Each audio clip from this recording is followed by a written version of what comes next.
guys, and welcome back to my channel. A bit of a candid video here, but you know, it is what it is. I'm sure that by now you've heard the very international news of Charlie Kirk's assassination. If you don't know who he was a political figure that was very outspoken about his support for the Second Amendment, being pro-life, promoting family values, for promoting Christian values. And I just want to talk today about his influence, specifically his message for young men, and maybe touch a little bit about the dynamic of his and Erica Kirk's relationship as well, like their marriage, at least how it looked like in the public eye. Because I believe that Charlie Kirk was, in fact, a positive role model for young men. I think that he was a very good example of healthy masculinity. And I think that there's a lot that we can learn from, you know, seeing the very harmonious dynamic in his and Erica's marriage, even if you are not particularly religious, especially if you're not Christian. I think that we can still look at it from a secular perspective, and there's a lot of positive things to be taken away from that. I do also just want to preface this video by saying that I believe that if somebody speaks about different subjects, it's possible to separate their perspectives on certain subjects from others. So for instance, you know, maybe you don't completely agree with where Charlie stood politically, but in this regard, I am speaking, well, rather in the context of this video, I'm speaking specifically about how he spoke to young men, since the majority of my audience is male, and about the positive example that they set for marriage. So with no further ado, first of all, I will discuss Charlie's messages for young men. Men, let's be honest, we got to raise our game in this culture. We are constantly around one. They say, oh, just go place another bet on this running back to run 100 yards. Just go to the cannabis dispensary and medicate yourself. That's all a bunch of BS. Go look to your grandfather's generation that stormed Normandy Beach, that built this nation, that started big businesses, that went on adventure. If the most important thing for you is just feeling good, you're going to end up miserable. But if the most important thing is doing good, you will end up purposeful. Purpose will give you happiness. Charlie acknowledged the need for society to have strong men, strong husbands and fathers. And I like that he also really encouraged men to take full accountability, to take, you know, responsibility, to challenge themselves, to really kind of defy the way that society sets up men, or rather disincentivizes men from fully stepping up in their masculine, healthy roles. I like that he very much was an advocate for male leadership, you know, in a healthy way. I appreciate that he discouraged boys from kind of falling into easy and quick kind of fixes, like hookup culture, like turning to pornography, or, you know, numbing themselves with drugs or alcohol, or even spending too much time in front of the screen. And I like the message that he was getting out there about male development. He, I believe, understood women and really understood like what at least women who lean maybe a little bit more family values, what they consciously or unconsciously looked for, and the things that they respected. I also want to speak a little bit about how Charlie saw male provision, and specifically how he encouraged men to take full responsibility financially in their relationships. You as a father and as the provider, you need to get your act together so much that your wife never has a financial pressure ever on the family. And if you have not done that, then you got to get your act together. And let me tell the men out there, you do not spend a dime on video games or sports games or things for yourself until your wife does not have to worry about finances. You come last in the family when it comes to finances, period. That is your job. And I hear all the time, like, well, it's really hard to meet ends meet. Like, let's go get a beer. I'm like, you have no reason actually to do that. Like, you are tasked with the provider. Oh, what you want all the benefits of being called the head of the household, but none of the responsibilities or the obligations. And it comes with a lot of responsibilities. And so again, I speak very directly to young men. Erica's the, young woman outreach part of this. But young men need to be talked this way, actually, because they say, oh, I want to be a dad. Like, really? Are you earning enough money? Have you done the right work? Have you asked for a raise, asked for promotion, got up earlier, stayed up later to make sure your family does not have any financial pressures or issues? While this may not be the reality for many men, I still think that it is an admirable standard to strive towards. And I also like that he really emphasized that before a man can take on the responsibility of being a husband and a father, he should really strive to have kind of his ducks in a row, and that men can push themselves more to develop themselves to be even stronger and then ultimately to support their families.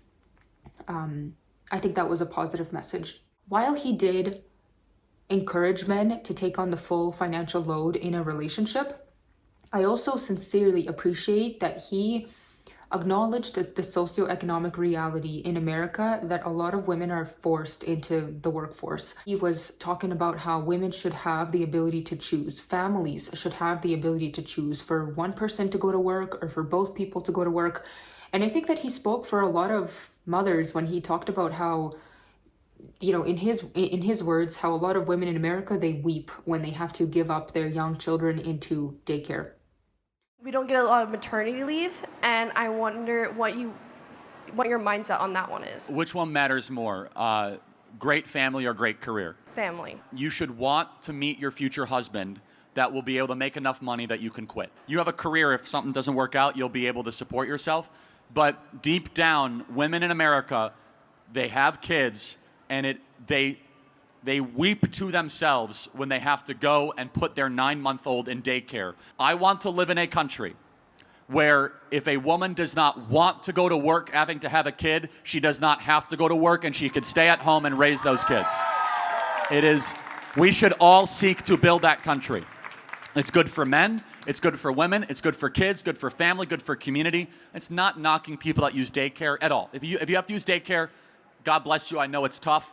But honestly, too many people have to.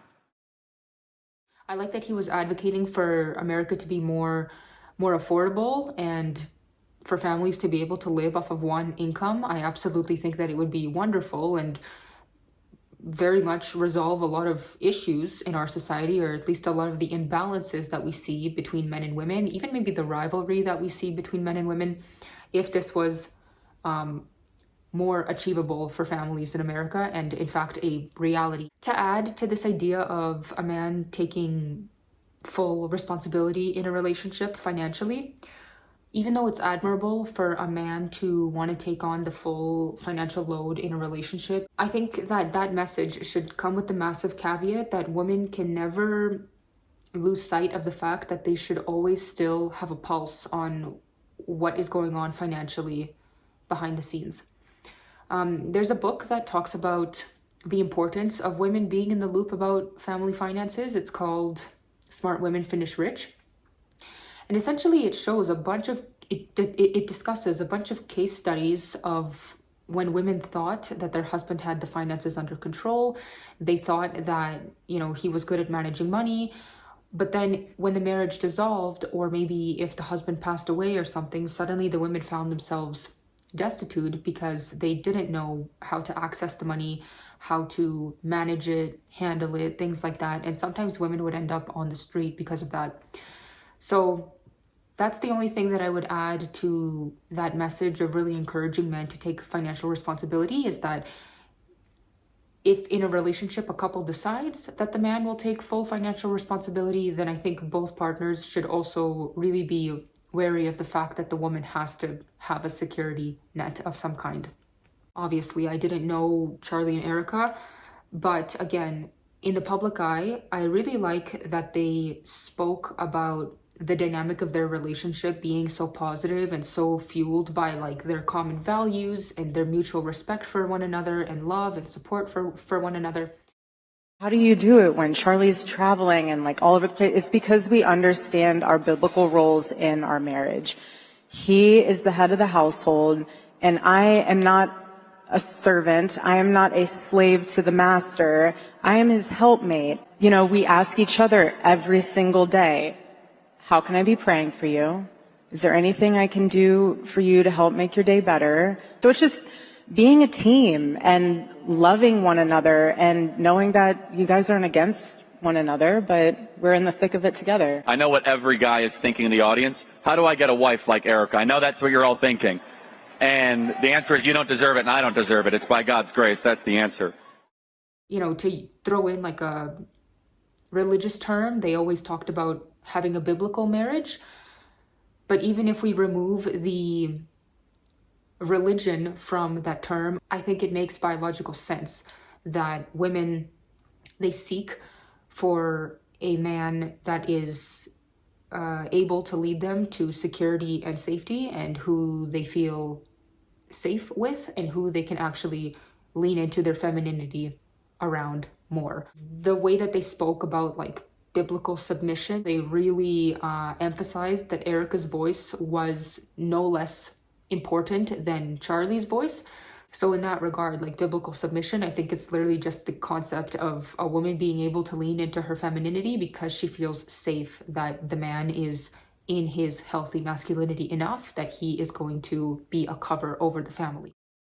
They get burned out because of the kids or because of circumstances, and then it's like, oh, submitting to my husband, that sounds exhausting. It's supposed to be liberating. It's supposed to be freeing. You are in charge of what you're in charge of. Your husband's in charge of what he's in charge of. And it's supposed to be a beautiful marriage of a teamwork. But yeah, women, I think, are offended by that because they feel as if it makes them lesser than they are, which it makes them feel like they don't have the choice or the voice that they need to have in order to be quote unquote liberated. But that's the exact opposite. When you're in a biblical marriage, you are supported and you're loved, and your viewpoint is just as important. But you have to let your husband lead. Charlie and Erica also spoke sometimes to young people, kind of encouraging them to get married younger-ish and have kids younger-ish.